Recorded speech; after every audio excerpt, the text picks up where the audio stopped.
Да, плохое задание можно сразу распознать по некоторым атрибутам. И почему именно так? Например, люди говорят, я не знаю, почему я должен это делать. То есть, например, поставщик такой или работник, вот, я не знаю, почему я должен это делать. Значит, ну, во-первых, он просто поленился, ему это неинтересно. Это в этом виноват и он, и его начальник. Или тот, кто дал ему задачу, если нет начальника. Но самое главное, что мудрые люди или талантливые люди, им просто нравится внедряться в работу, им нравится понимать, зачем они это делают. Если им это не нравится делать, значит, они, наверное, не часть нашей команды. То есть, когда человек говорит, что я не знаю, зачем мне это нужно делать, значит, что он, в принципе, заинтересован в понижении своей зарплаты и в понижении зарплаты своего начальника. Вот. Других аргументов здесь нету. Или он просто себя сильно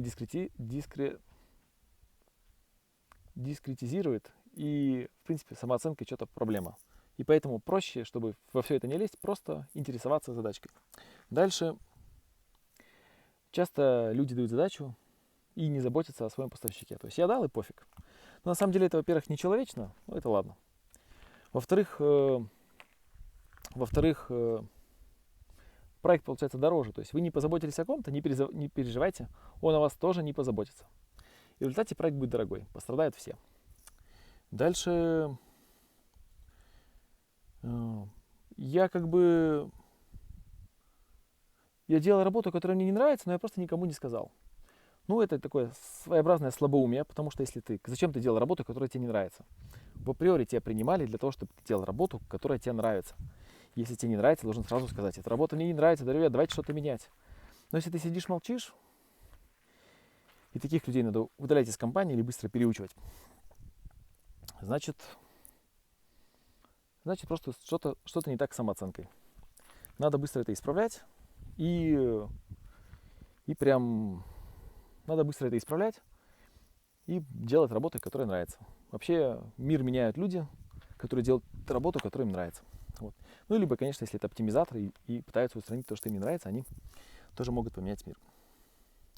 Потом дальше я не оптимизирую процесс, я просто работаю. Вообще, на самом деле, говорят, что есть люди, которые делают процессы, а есть те, которые их оптимизируют. А вот неправда.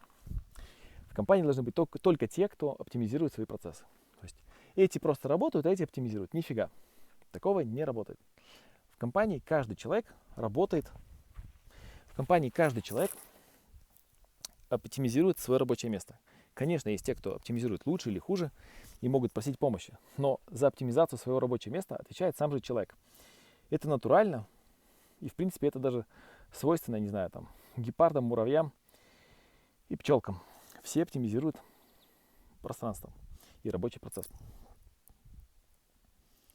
И дальше самое, наверное, плохое, когда люди возвращаются без вопроса, в смысле, с проблемой, то есть поручена задача, а человек возвращается с проблемой и без решения. Во-первых, Цинзута говорил, что это невозможно, то есть не может более низший чин прийти более к старшему чину и с какой-то проблемой без решения. Ну, у нас немножко по-другому, у нас пытаемся внедрять холократию. У нас, скажем так, есть заказчик, есть поставщик. Вот. И когда ты пришел без решения, значит, ты не позаботился о начальнике. То есть мне лень. Это моя задача, но, в принципе, решите проблему за меня. То есть, получается, я такой, я просто делаю, а вы думаете за меня. Так вот, если ты приходишь со своей задачей к кому-то, грубо говоря, кто тебе поручил твою задачу, ты ее не можешь сделать, или к высшему по чину, по статусу, не знаю, то обязательно нужно предложить какие-то решения не для отмазки, а просто потому что, во-первых, твоя компетенция растет. Во-вторых, начальник с каким-то временем, во-вторых, ему тоже легче принять решение. А в-третьих, если ты 3 раза пришел с правильным решением, на 4-й раз тебе начальник просто может сказать: паренек, а зачем ты вообще ко мне приходишь? Ты же можешь сам все решить. И сразу вы немножко подпрыгнете по должности. Вот. До скорого, удачки.